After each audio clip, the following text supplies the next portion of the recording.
இப்போ வரைக்கும் பார்த்தீங்கன்னா 54 ரூபா ஏர்ன் பண்ணியிருக்கோம். 2 மணி நேரம் 19 நிமிஷம் லாகின்ல இருந்திருக்கோம். 2 ஆர்டர் வந்திருக்கு. ஸோ ரொம்ப டல்லாக இருக்குது. ஸோ இதே டைமிங் வந்து நம்ம இப்போ கோயம்புத்தூரில் லாகின்ல இருக்கோம், இல்லை சென்னையில் லாகின்ல இருக்கோன்னா அங்கே இருக்க கதையே வேறு. இன்சென்டிவ்ஸ் அந்த மாதிரி தான் வேறு மாதிரி இருக்கும். பட் இங்கே இருக்கிற incentives and login and also orders வர்ற டைமிங், எவ்வளோ டைம் ஐடியலாக இருக்கும் அப்படிங்கிற எல்லாமே வந்து பார்த்திங்கன்னா ரொம்ப டிஃப்ரென்ஸாக இருக்குது. ஸோ இப்போதைக்கு பார்த்திங்கன்னா இந்த ஃபோனுக்கு வந்து பார்த்திங்கன்னா ஒரு 150 ரூபா பவுச் போட்டிருக்கோம்.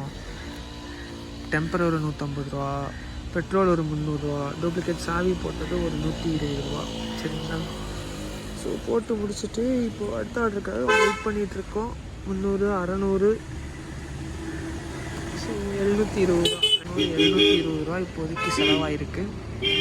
ஸோ இன்றைக்கி வந்ததுக்கு நல்லா செலவாயிருக்கு. பட் ஆனால் இன்னும் சம்பாதிக்கல. ஸோ ஏன் வெயிட் பண்ணிப்போம்.